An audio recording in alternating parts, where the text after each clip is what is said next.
planet.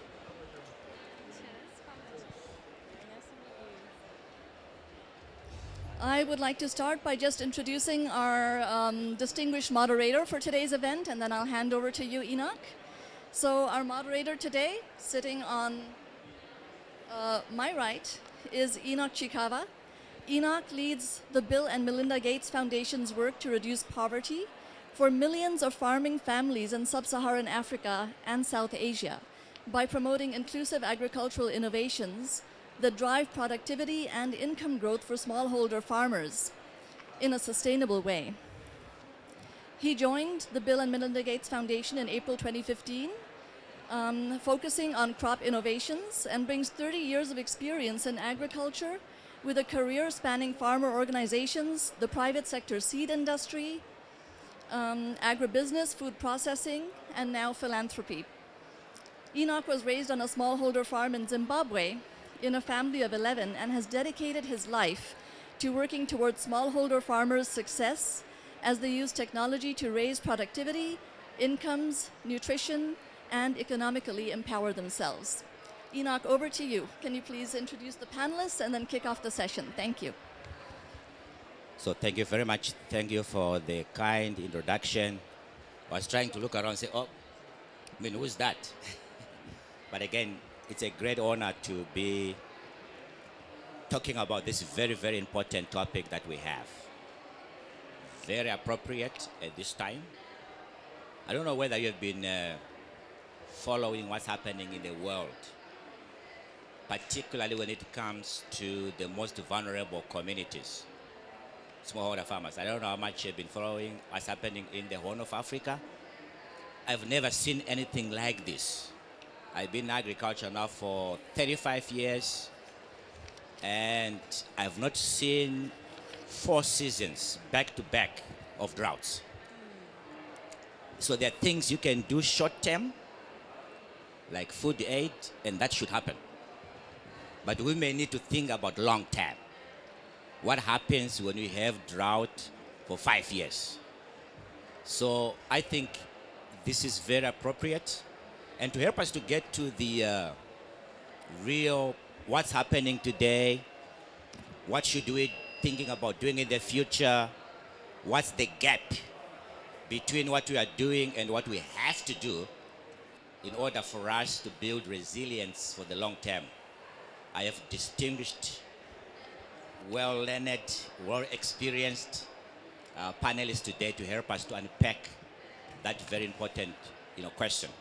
So I will start from my immediate left here.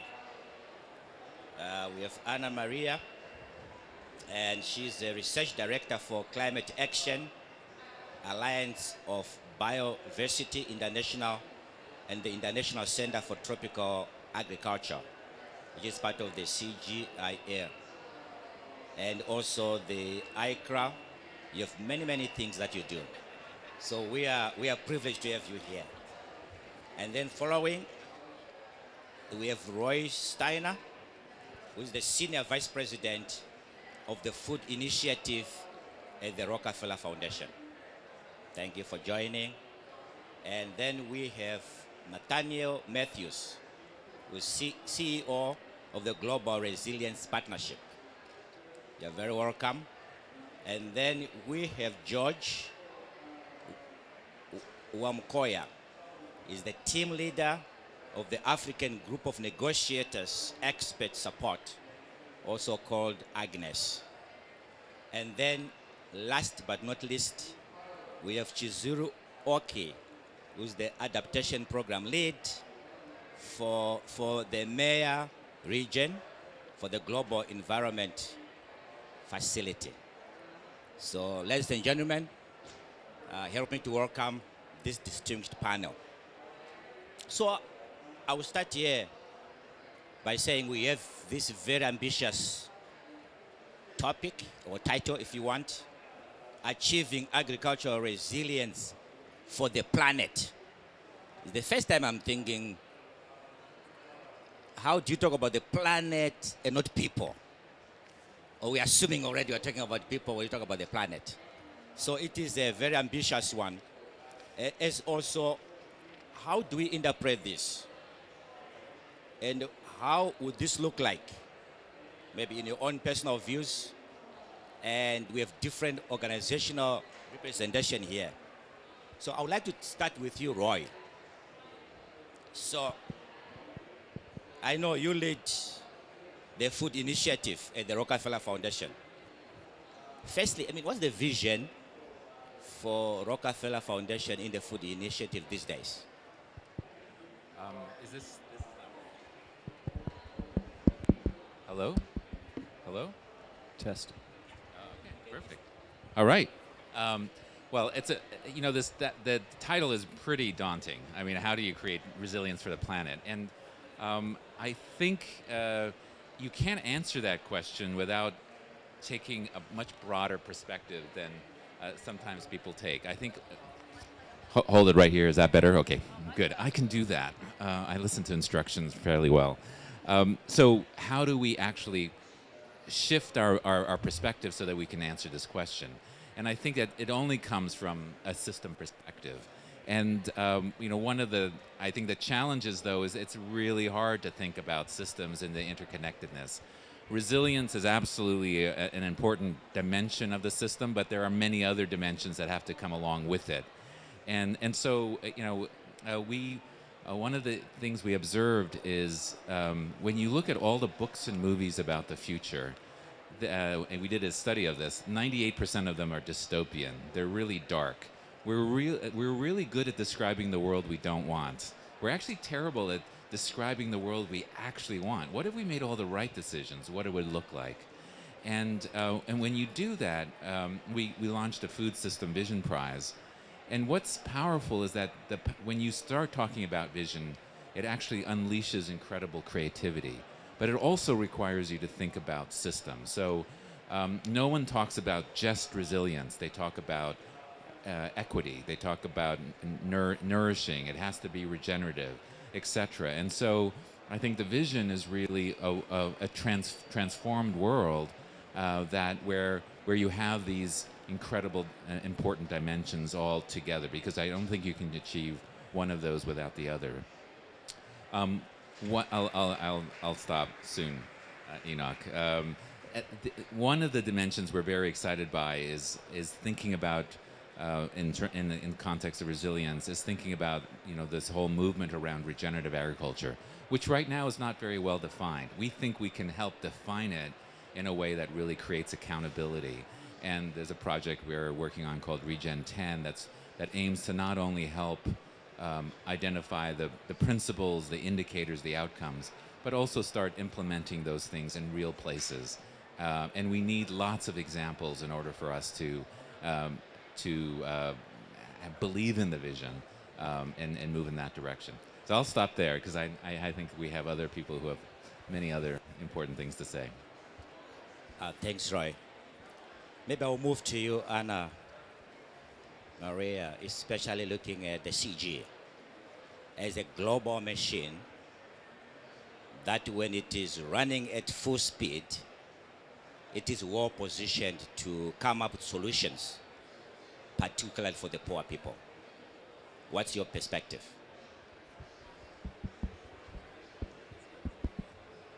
Hello? Hello? Yeah, okay. So yeah, thank you. Thank you for inviting me to this panel. It's exciting to be here. So our vision from the CGR side, and I would say that it's not only the CGR, because one thing that we have learned from 50 years of working is that this challenge is so huge that the CGR is not going to be able to address it by itself. And therefore, the importance of strong partnerships that are with us, that work with us hand to hand in order to make this change happen. And I agree with Roy. We really need to think in terms of transformation. The status quo, the way that we are operating right now, it's not going to bring us to achieving this agricultural resilience that we need to see. And then we started doing an exercise some years ago in terms of thinking with partners coming from different disciplines, sectors. What would be a world that is transformed, that it's responding to the climate challenges, that has built resilience. And I agree with you, Enock. People need to be at the center of this. At the end of the day, we are working for them to improving livelihoods. And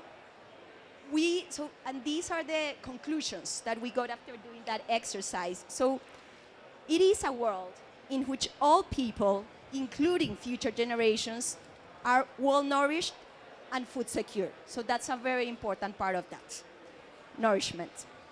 But also, it's a world that it's achieved through food systems that are sustainably managing current and future stresses. And this is both climatic and non-climatic. And this is important in terms of thinking about resilience. Something very important in this world, if we are able to do it, we need that people are empowered to strengthening their resilience and adaptive capacity to climate-related hazards. So really, we believe that the way to go is for vulnerable populations to have the capacity to build this resilience, and this is very important. But at the same time, we need to understand how these populations can contribute to reducing emissions. We just heard that we are going towards 2.8, so we are not there yet, but also ensuring a sustainable use of the land and the protection of ecosystems. So those would be the characteristics of a world where we have been able to successfully build this agricultural resilience. So thank you so much. I'm sure there is a nice build-up here. Roy said we need to envision the world we want. The world we want won't come on its own. And you are starting to lay some of the building blocks to that future world. So maybe I'll move to you, Nat. And I want to ask you again about your own vision for the planetary agricultural resilience in the work that you do. Thank you so much, and thanks for the opportunity to speak. So I think you've already laid it out, Enock, a bit about what's happening, but agriculture is the single biggest driver of biodiversity loss. It's a huge source of emissions, and it's also in a mess. So 2021, we saw more food insecure people than ever before, and 2022 will exceed that. We've got a mess in the Horn of Africa, and it's also an area that we have a lot of the solutions to change agriculture already at hand. Roy mentioned regenerative ag, but it's really key to engage with the people, and that's where we work with GRP. We have that connectivity and credibility with grassroots organizations, and we approach this really across these 5 principles of resilience, being redundancy, so ensuring that we're having redundancy within our systems. Diversity, we can't keep putting monoculture. Monoculture is just too susceptible to climate impacts today. Looking at connectivity, it's a dual-edged sword, connectivity, but how can we build connectivity and also manage how impacts spread in terms of connection? Inclusivity and equity, that's where we need the big people to come in. It has to be devolved to the local level. We need more local level decision making. And then the last one being adaptive learning. When we're dealing with systems, you have to continually come back and learn and build in those processes as you're developing agricultural solutions. But my main message is I really feel with agriculture, there's so many low-hanging fruits that we could adopt right now that aren't going to cost the world, that could really transform the system. But if we don't do it soon, we're going to miss the window. We'll never get to 1.5 unless agriculture moves from a net source to a net sink of carbon within the next few years. Thanks, Nat. Again, as we focus on that future world we need, there are some low-hanging fruit. I like that. But also, under conditions of climate change, innovation's shelf life shortens. You come up with something that works now. If it is not adopted at scale, then it becomes a sunk cost. So our ability to drive the acceleration of developing the innovation should be matched with our ability to accelerate its deployment. I love that. So I'll move to George. And you have an amazing job to negotiate. And you are negotiating in a very difficult landscape. If you move from one COP to another, there are a lot of commitments, words. And you get excited when these commitments are met.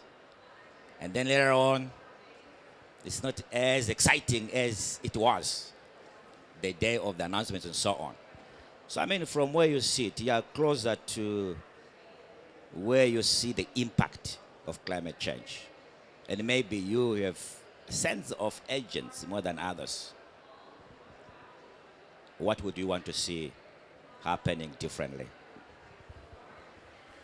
Yeah, thanks. Agriculture is a very interesting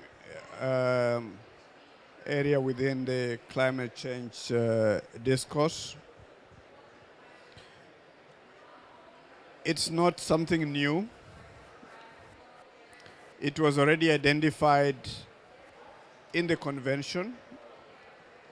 If you look at Article 2, which is the ultimate objective, I can paraphrase it that whatever you do, it should ensure that it doesn't threaten food production. So in that respect, therefore, agriculture has a much more role than from the usual adaptation and mitigation that we make reference to. It has to do with food security, which has been raised and identified in that manner. And if you look at Article 4.1 C, as read together with 4.1 4.1 C talks about mitigation and the sectors that need to do more in order to reduce emissions. And agriculture is one of the 6 sectors. But also in 1E, agriculture is identified as among those vulnerable sectors, including water and coastal systems, which require adaptation. And so you can say that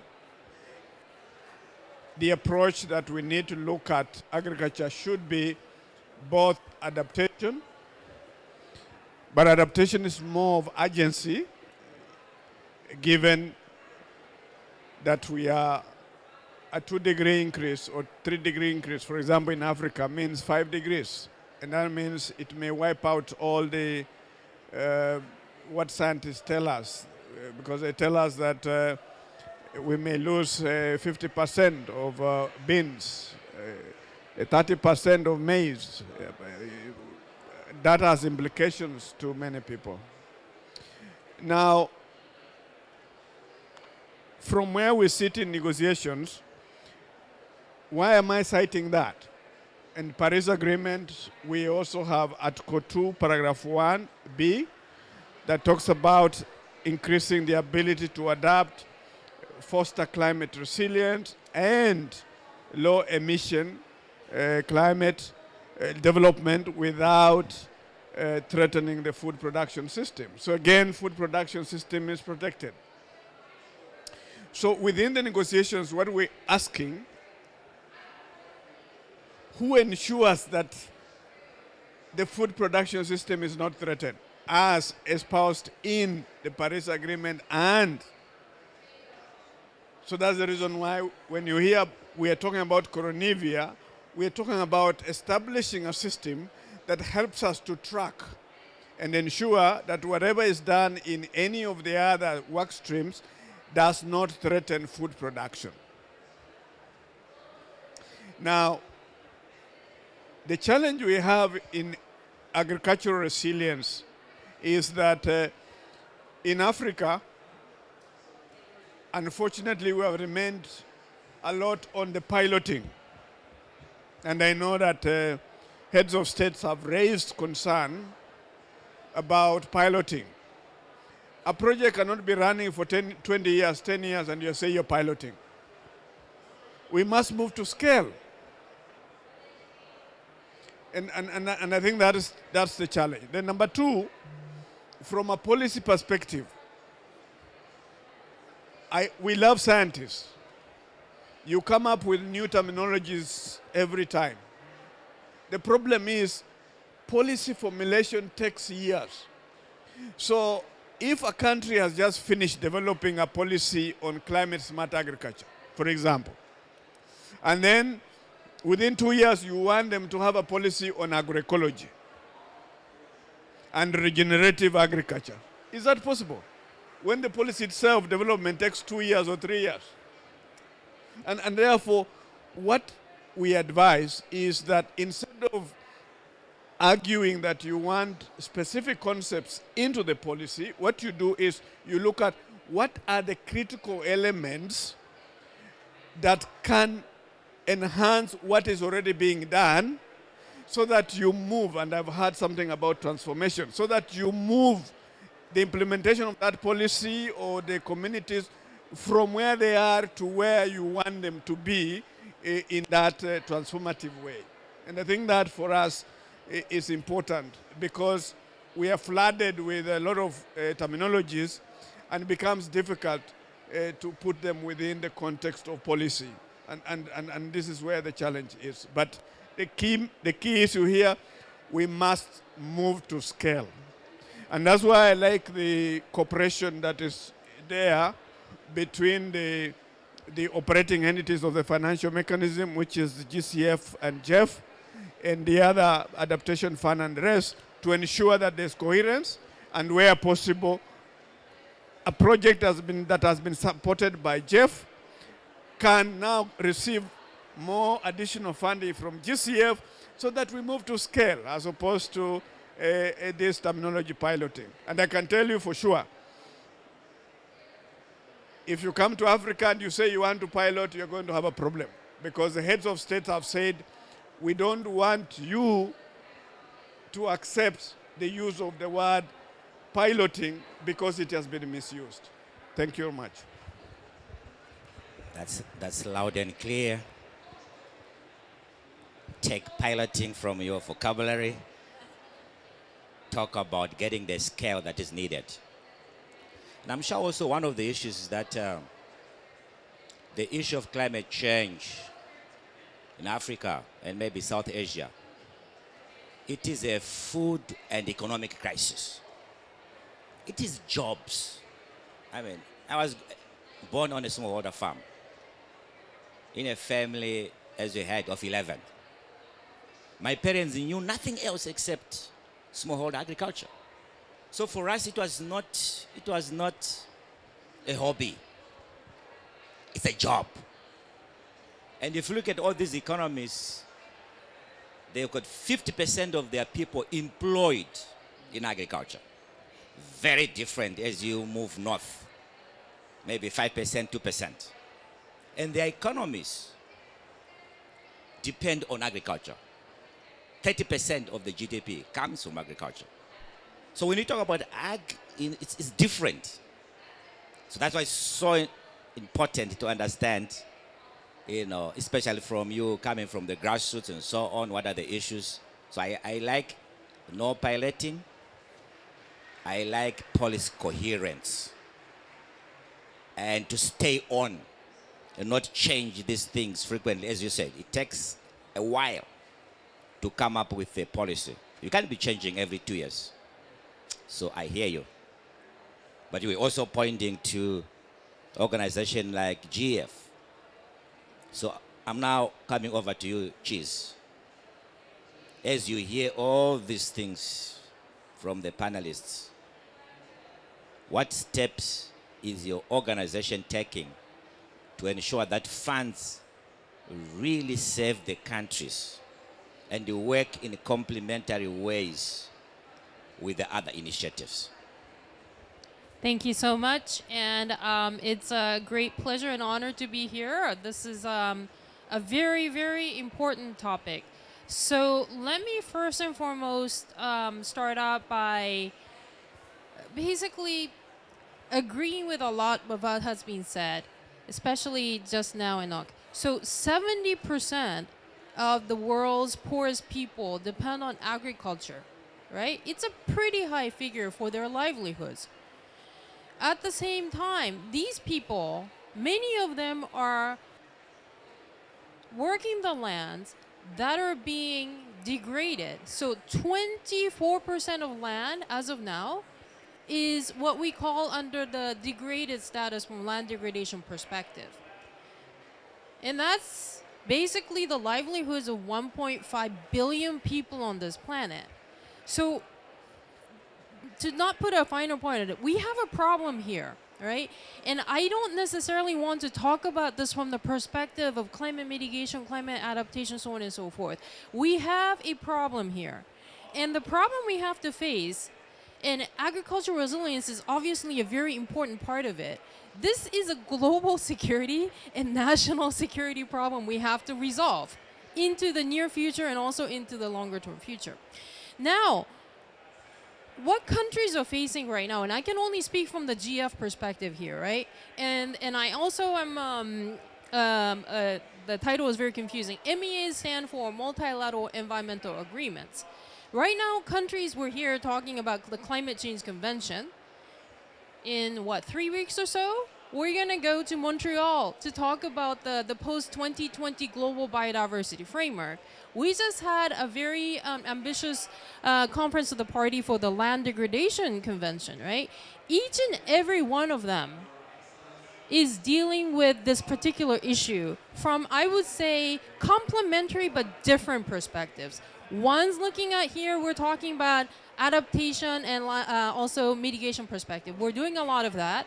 Biodiversity, it's all about how do you basically strike the balance within the countries on preserving your protected areas, vital reserves, while making sure the jobs are being created and also people can be fed. And from the land degradation perspective, how do you make sure the land doesn't continue to be degraded in the changing climate and changing conditions? So what the GEF has been doing is to ensure within what we can support within our control, which is land degradation, biodiversity, chemicals, so on and so forth. Countries now have an option to use the resources in a much more flexible and integrated manner. So they can actually go in and say, it's not a climate change focused project. This is a systemic intervention for food security, or this is a systemic intervention to look at, you know, for instance, net zero, carbon positive, nature positive future, so on and so forth.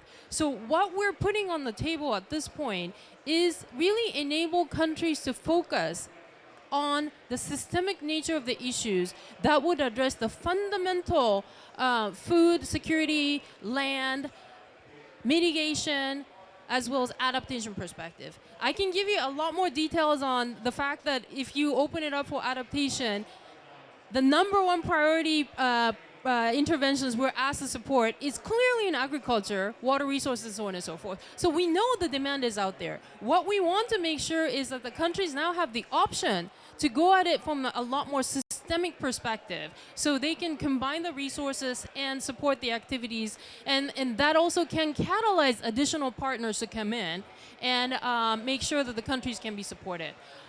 So if I can say one more thing on this one, and thank you so much for pointing this out.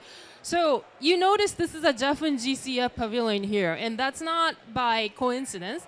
And I would say for the past 2 years or so, we have really, really intensified our partnership within the GEF and GCF. We finance 5 conventions. GCF finances this, the climate convention. We have a lot that we can offer together to the countries. Countries are often confused as to what's the difference between the GEF and GCF? And why are the systems so different? You know, who do we work with?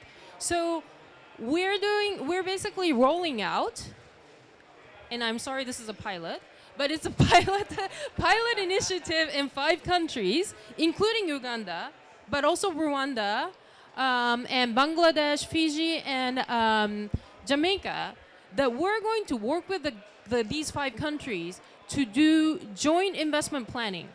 But it's not the GEF and GCF doing the joint investment planning per se for us. We want to work with the governments that are coming together with their own policies, own prioritization, own strategies. And we're simply saying, how can the GEF and GCF come together to help you realize your vision? And we're just part of the bigger equation that the countries would want to have. So I'll stop right there. Thank you. Thanks, Chiz. So I'm looking at the crowd. I'm coming back to you now. But before I do that, I want to do a further drilling, a little bit more here, just to get into more specific issues. I think we talked about the vision is clear. There is a future world somewhere, and we are responsible for creating it. There are some tools that work as pilots. But also, the situation is more complex. It's systemic. You need to integrate many things. And you are doing things we haven't done for a long time. So maybe this time I will start with you, George. You can't do this without political will. Like I always say, no one else can be more interested in reducing poverty, building resilience in Kenya or Tanzania or Pakistan more than the people who lead the country. If you try to do that, you will fail. Because the government or the people who run that country will become the big elephant in the room. So I just want to ask you, George, here, how important is political will? And how do you create it so that the capital can flow there faster with your partners? Yeah, thanks. I think the political will is very critical, in particularly in resource allocation and prioritization. And I know you are going to ask me that.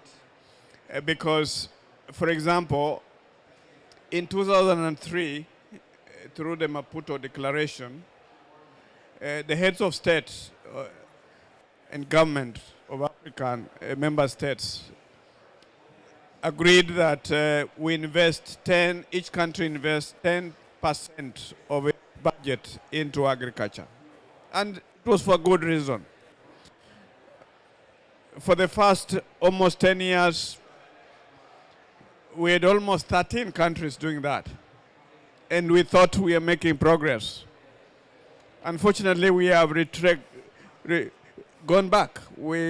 I think we are less than 5 countries now, which have attained the 10%. And that underscores the political will, in the sense that what they say and what they do is different.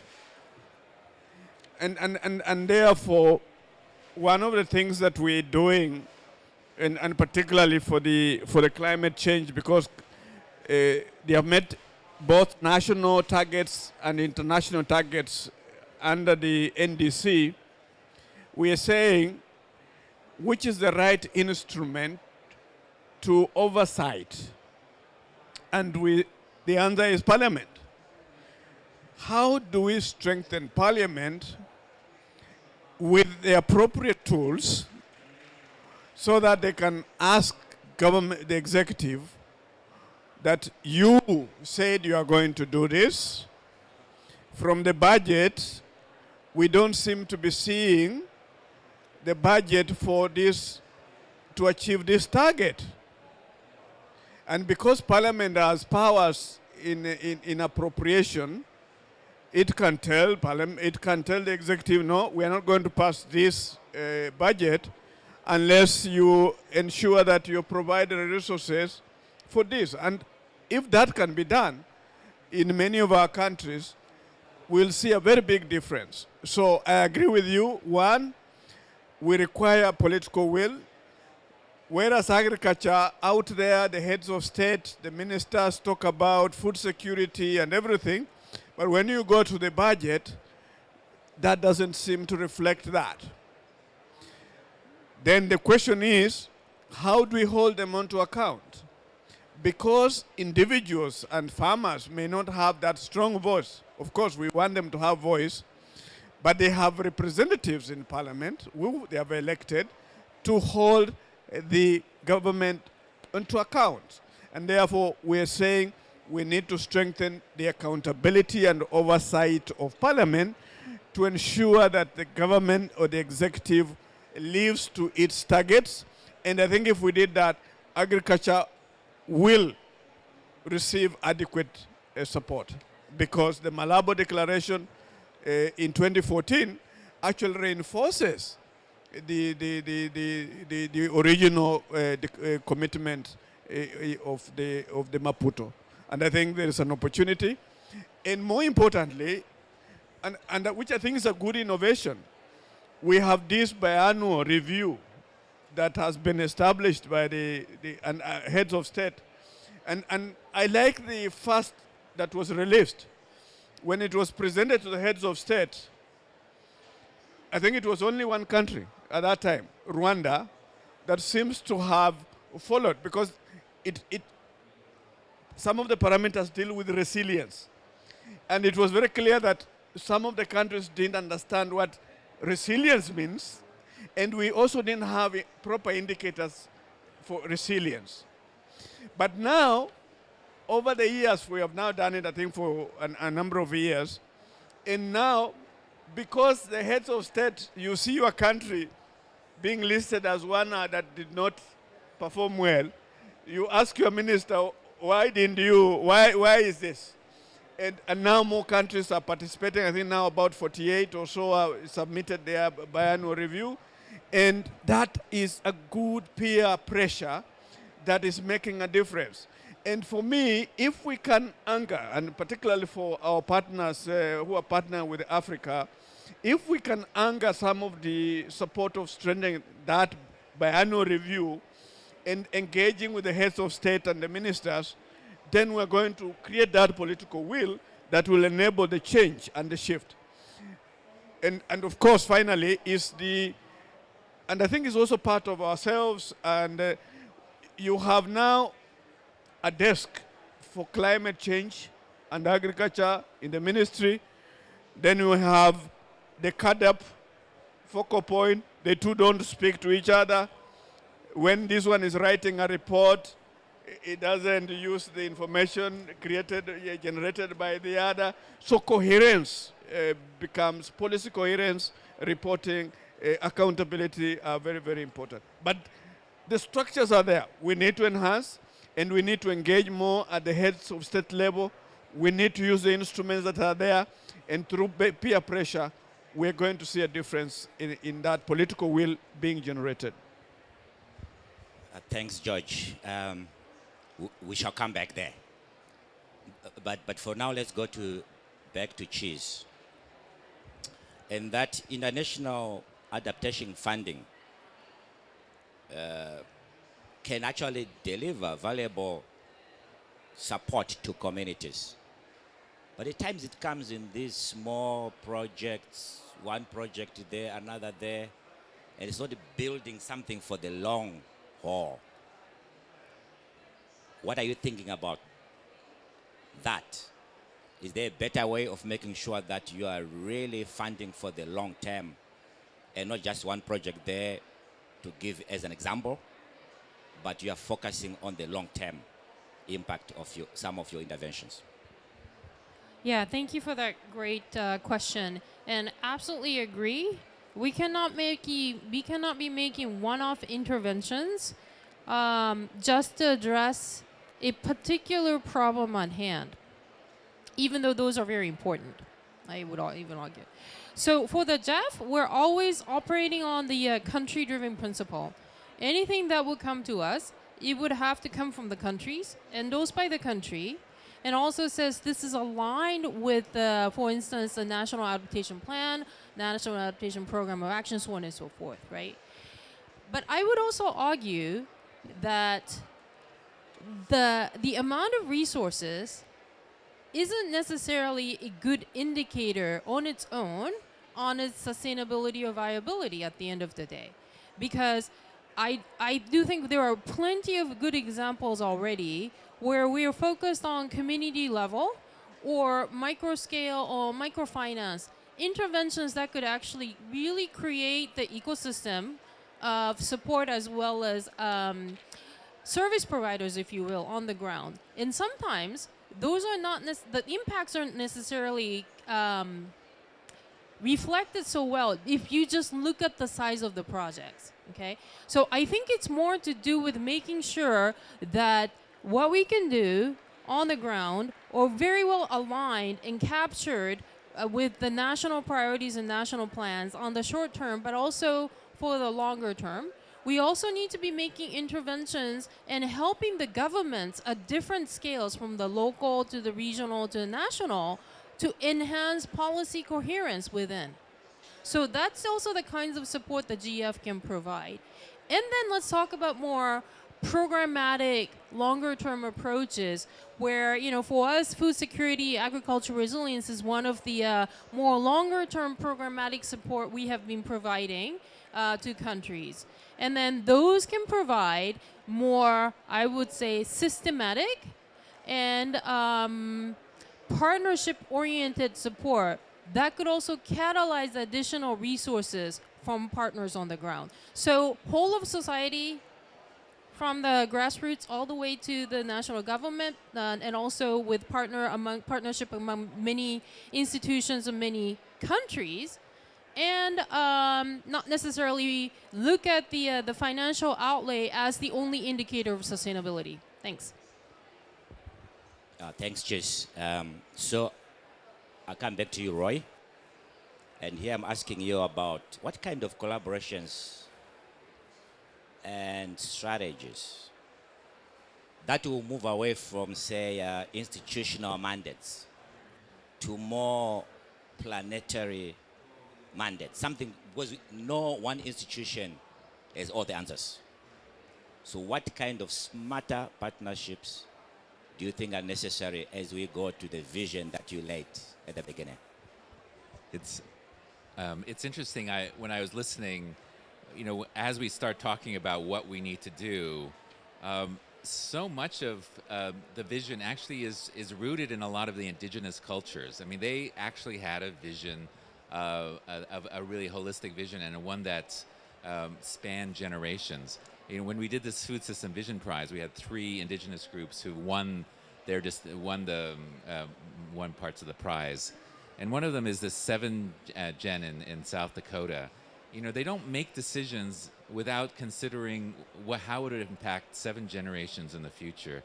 I love that. I mean, but we've created a system that doesn't allow you to do that. Actually, if you look at it, the time value of money actually makes the 7th generation worth absolutely 0. We built a system that actually doesn't value our great-grandchildren. And that's when I talk to most people, we care about our children and our grandchildren. We do anything to make their lives better, but we've in fact created an economic system that actually diminishes them. And I think, so those are the sorts of things we have to shift and change. Your question around collaboration is such an important one, because I don't think, there's this wonderful, only the so powerful is the light of unity that it can illuminate the whole world. Like, it's only through connectivity, collaboration, cooperation that we can actually solve any of the things. We all know that. It's super hard to do that. But what we find is that when you bring people together based on principles and have the right collaboration, really amazing things start to happen. And we're hoping, I think you've been part of those, Enock. I think with our Regen 10, we're trying to do that, have deep collaboration, because I think if you have that vision, you have the principles, we have the money, actually. It's there. It's just, we don't think of ourselves as connected to everybody else, and we're still thinking nationalistic. These are old concepts that are not serving us anymore. And humanity is now hitting the planetary boundaries in a way we've never had to deal with planetary boundaries. So our tribalism, our narrow parochial thinking isn't serving us. It used to help us survive. Tribalism helped us, we have to be in bands and people and fight in the forests. That doesn't work anymore. We have to understand interconnectivity. And that's a big shift, because you're fighting thousands and thousands of years of old thinking. I like that. And I think that's a nice build from George, talking about a continental blueprint. Now Africa is 55 countries, but you need to aggregate them. You need to make sure that you are talking about the whole continent, what's needed. Because if one country does well and 99 don't do good, you won't get there. So really, really good build there. I'm back to you, Net. And here I'm asking you because you can do big things here. If you had a magic bullet, what would you do tomorrow so that your institution could make even more serious headway on agricultural resilience? Yeah, it's a great question. I'll think about it as a magic wand instead of a bullet, because it sounds safer. But I've been looking for one of those magic wands for a while. I think all the panelists have raised sort of key points. It's tough, but if we could get people to think long term, so the point about valuing nature, recognizing that we need resilient systems, I think is really critical. I think there's a key role about getting local communities and locally led adaptation as part of this process as well, because we know when things are accountability downwards and it's owned from the bottom up, it's much more sustainable and it is much more resilient. I think that's key as well. Secondly, I'd also say that we've talked a lot about sort of public funding and governments, but there's a big role for the private sector here as well.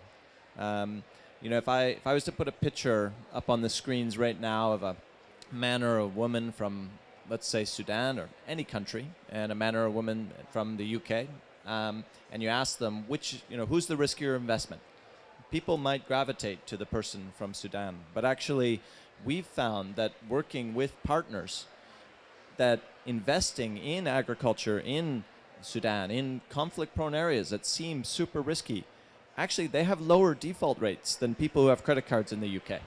So there's a business case there that's not being explored enough, and we need the private sector on board here, not in an exploitative way, because those farmers right now, they pay up to 500% interest rates on loans.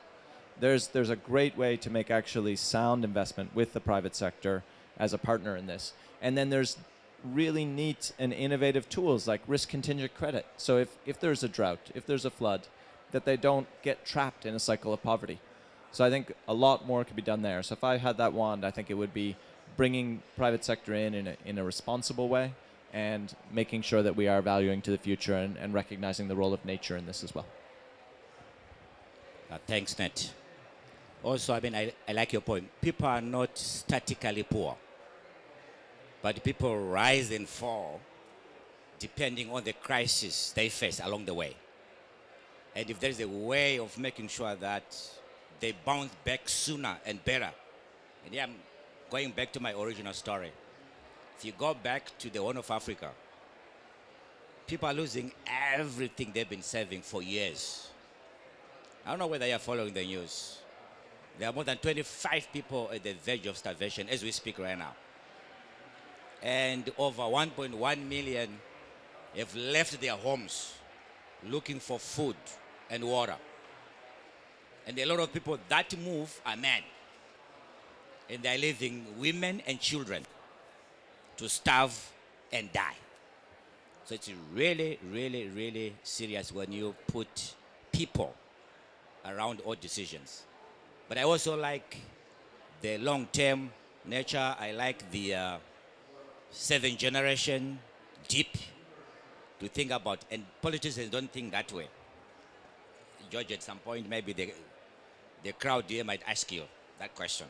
How do you foster this new culture of long-term thinking, long-term investment, not just focusing on my political term, once I'm done with the 5 years, that's it. I think we need that. So maybe lastly here, I come back to you, Anna. Do you have a wealth of research innovations? You got 10,000 good scientists, proven innovations, that can change. They can change the world. So, what are you doing to make sure that they don't remain in the shelf? But I can tell you the majority are actually in the shelf right now. So what is the new thinking around that? Thank you, Enoch. That's a very good question. And I think that this comes very much to the point that George made in relation to scaling, the importance of scaling. And George mentioned something that it's critical, which is, don't come to us with new terms. Just make sure that the things that are already there, the technologies that have been developed, can be improved and can be adopted massively to benefit smallholder farmers. And I believe that that's what, from the research perspective, we need to be very serious about that. And as a consequence of that same thinking of George, we started working in the CGR with a little bit of a different perspective through some projects, such as ICRA. ICRA stands for Accelerating the Impact of CGR Climate Research for Africa. And it's all about what George was mentioning. And I think, George, you should say that we shouldn't say pilots, but you should put researchers to think why these technologies are not being adopted at scale. And we need to have a clear answer about that, George. We need to have a research agenda on why we are not being able to move from the pilots to the scale that we want to see. And you should encourage that. But ICRA, it's basically addressing that. So in ICRA, we say, the CGR has been working for 50 years through all its centers, developing all this research in relation to climate and how we can help vulnerable populations to be better equipped to respond to climate threats. And yet, we are not seeing scale, as George was mentioning. And we say, we need to really understand what is going on. And part of that, and this complements to another project that it's implemented by the CGR on climate resilience, which is called Climber, it's really understanding, addressing the root causes of vulnerability, rather than just implementing interventions that are responding to the symptoms. So we see the droughts, we see the floods, we see people struggling. But then we need, from a research perspective, if we want to contribute to have a solution that works, we need to understand the root causes of these things. And we have not enough in relation to that. And a big component of that is thinking about issues such as social equity. If we are not serious about understanding how our interventions are promoting or not social equity, we're never going to be able to address those root causes of vulnerability, and we are not going to be able to reach scale. Governance is something that George also mentioned. That's having the enable environment for these technologies to be used and adopted. That's very, very important. And we need to be able to understand how to communicate from the local needs, from the voice of the farmers, all the way to national policies, all the way to the discussions that are happening right now at COP. And very much being able to have the voices of farmers heard. I think that 2 years ago, we started doing an analysis on NDCs. And the conclusion was that in many countries, all these decisions in relation to targets that appear in their NDC did not take into account the realities of farmers, what they were dealing on the ground. So in terms of governance and having that enable environment, we need to get those voices. We need to understand what are the gaps, why they are not able to respond successfully to these climate threats, and then use that to inform those NDCs, use that to inform those national adaptation plans, long-term strategies, sustainable pathways. Because if we don't do that, then those targets are, they do not have a meaning, and we are never going to be able to accomplish that. Another one of those enablers for really making sure that that knowledge that you mentioned, it's generating an impact. It's understanding, for instance, how climate is related to conflict and fragility. And I think that Chiz mentioned that. And it's also part of this climate resilience initiative of the CGR. It's really understanding what's the connection, what's the nexus between agriculture, climate, security, conflict, fragility. If we don't get that right, then our interventions can also risk becoming maladaptation, which is a danger, and I think that research community needs to be more focused into understanding that. There are many cases there where our interventions, our pilots, George, are creating maladaptation processes, and we need to get away from those. We need to understand what's going on there, and we need to really make sure that whatever we are promoting is not making things worse. So I'll say that, and perhaps last thing that I would like to say in terms of making sure that all that knowledge goes out there, it's in relation to partnerships. And I already mentioned this at the beginning, but I think that we need to be serious in terms of inter and transdisciplinary partnerships. And I think that from the research side, we need to be serious about working with non-research actors. We don't do enough of that. And it's not just thinking how, so I start my project, my research question, I implement interventions, and then I try to understand how people are going to use it. Because that's wrong. We have seen that that does not work. We need to start working from the very beginning, even when thinking about what is the research question that can contribute to generate some changes, transformative adaptation, sorry. So from the very beginning, work with non-research partners. We need to understand better how to work, and then figure out which are those research questions that we need to address, which methods, along the way, work on capacity building so that users can really own this agenda, and then that's going to bring us closer to get all that information that you say it's on the shelves and making really useful and generate some impact. Otherwise, I think that we are very far away from doing it. Thanks, Anna. So we have about 25 minutes. I want to open up now, but before I do that, Net, I think wanted to respond quickly. Yeah, and then I'll open up to any questions you may have to the panelists.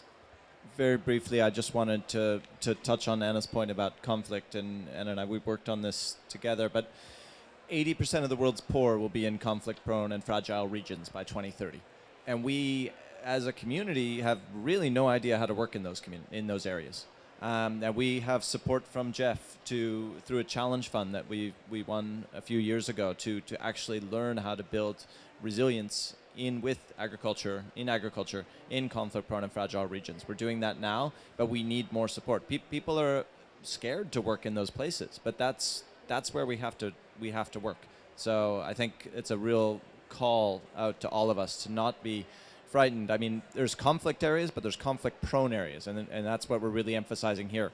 It's a conflict-prone, those areas of fragility. If we can't build agricultural resilience in there, then we're lost.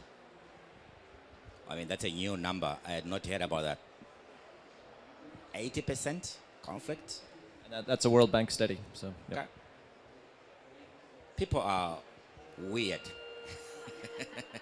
I thought the world was getting better, but doesn't look like. So anyway, I'm opening this up for anyone who wants to ask a question. Yes, sir.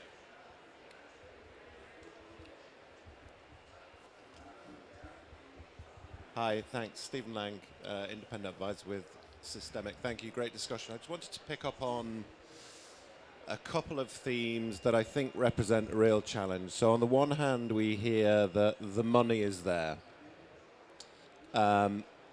Nate, you made the point that when money is given to those that are perceived to be more risky investments, it works. At the same time, all of those smallholders can't get access to that finance. How do we fix that?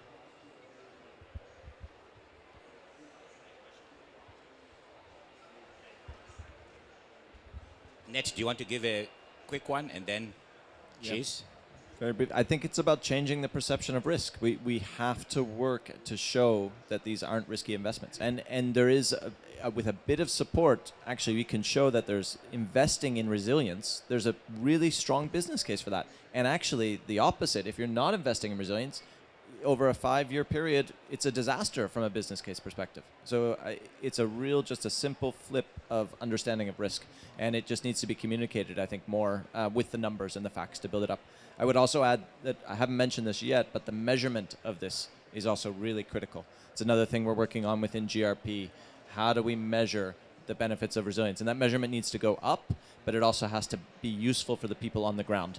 Otherwise, it will never fly. So that's also really critical. And we're having a big event on that next year. Please join our Resilience Knowledge Coalition and some work we're doing in there on that. Yeah, very quickly.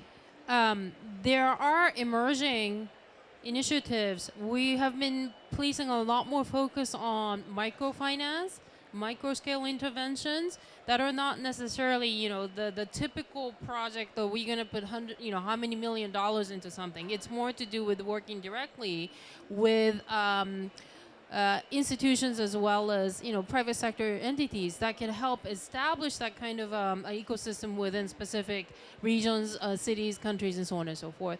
Another one is really looking for partners that really want to make the investments at that scale. And I think Nate talked about that. And there is a surprising number of entities. I mean, I would say within the 5 years, that landscape really has started to shift. That there's a lot more partners that are really willing to invest as well as to go along with us to find these more downscaled, if you will, interventions. So we want to do those along with more of a larger scale interventions at the national, urban, or even regional scale. So yeah, also very fast. That's a great question, and I think that you got to the point. One thing that we are doing in this project of ICRA in Africa, it's in Zambia. We are working on an accelerator program, and it's working beautifully. So we are working with the small and medium enterprises that work with the smallholder farmers, and we are working with them in terms of combining climate information services, climate smart agriculture, making the case, as you said, we need to make the case, helping with the metrics, why this is important, and then attracting private investors to put their money into these enterprises. And it's so interesting what we have been able to achieve in terms of reaching, because I think that your question, it's the right one. This money is not reaching the most vulnerable. How do we do it? And I think that through these kind of programs, we can do a difference in terms of reaching them. So just emphasizing this other point on the working with local partners. We saw that during COVID, all the other experts left going to their mother countries, and the project suffered hugely. So really building local capacity is so important. Because a local company is going nowhere. Even if there is conflict, this is their home, these are my customers, I know them by name.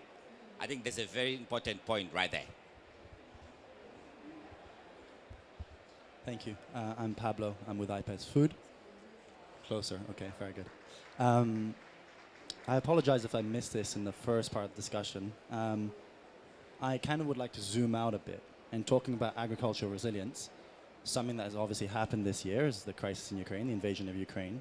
And we've seen a really strong example of how linked fertilizers are to our agricultural system. And in response to the crisis, we've seen a huge amount of money go into fertilizer, going directly to these fertilizer companies, a few of which dominate the market. What I'm interested in asking is, what work are you doing when we're talking about that 7th generation? We're talking about, really honestly, a 2nd generation down the line. What work are you doing to de-link fossil fuels from these agricultural systems? I'm really interested, especially in the context of the African continent, where you've got such a huge amount of smallholding farmers.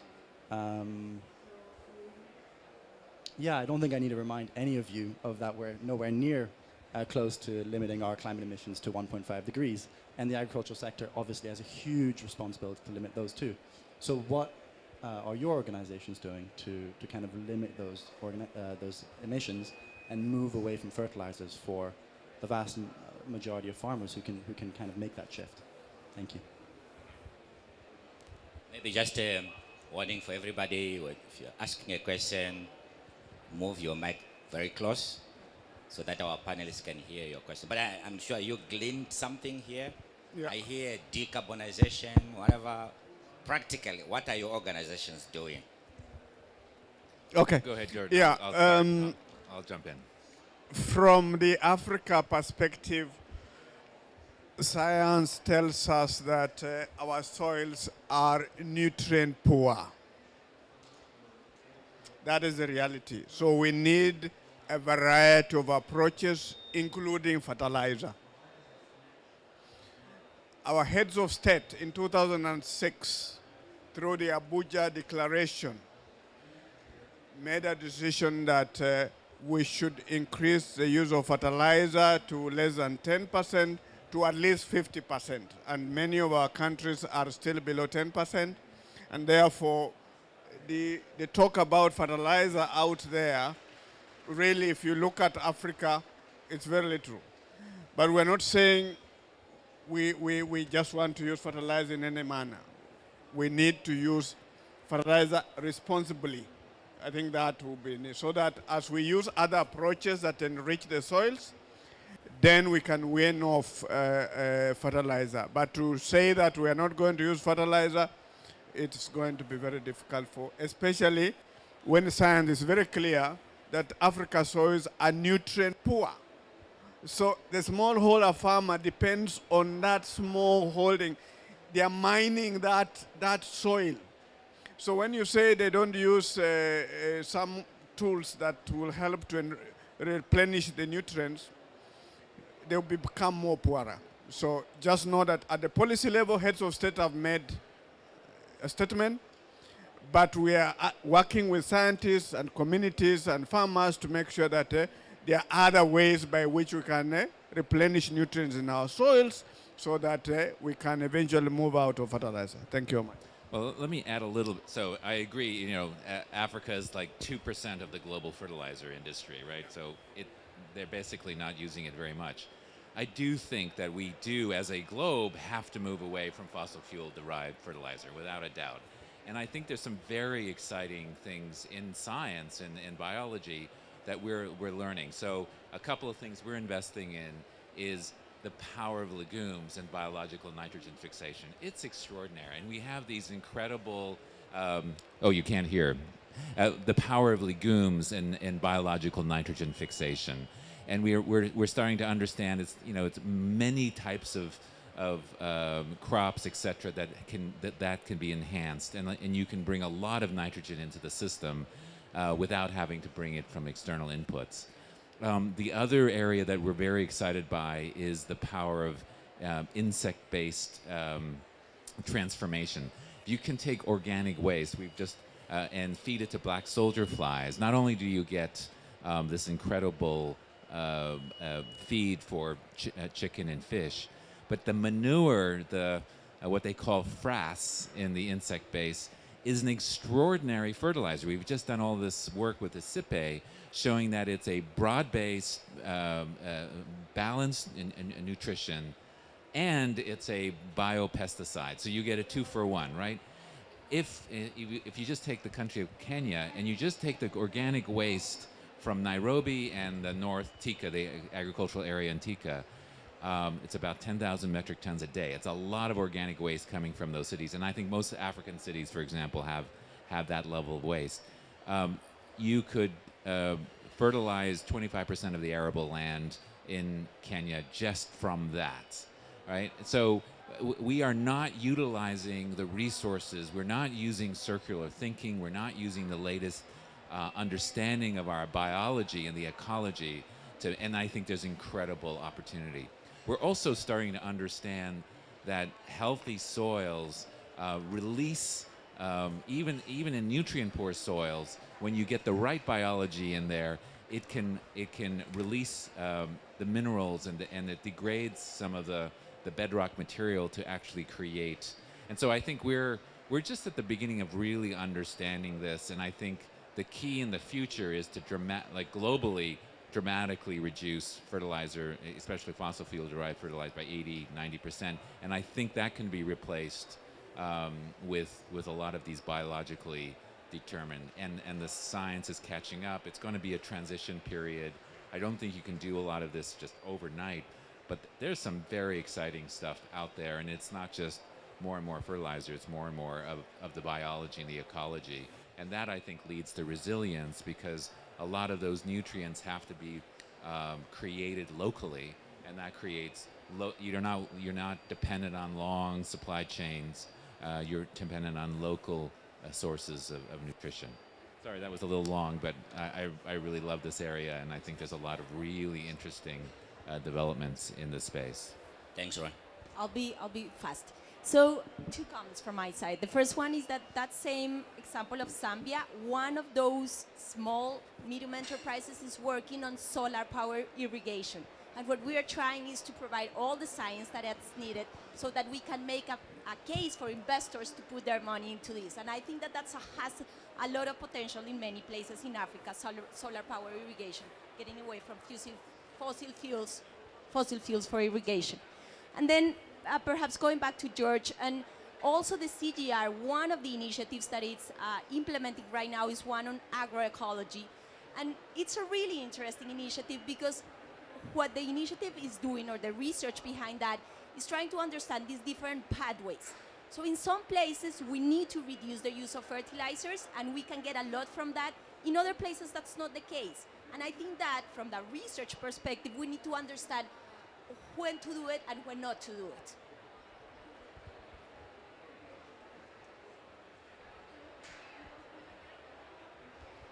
Hi, I'll be super quick. Just on that point about fossil fuel-based fertilizers, just a couple of things to add to your mix of black soldier fly. Developing the blue economy, optimizing the seas around the African coast for seaweed farming. Seaweed-based biostimulants are absolutely fantastic, and you can create a lot of jobs through blue economy developments. And the other thing is growing industrial hemp, intercropping with industrial hemp, which has many, many different applications and really rejuvenates soils as well. Thank you.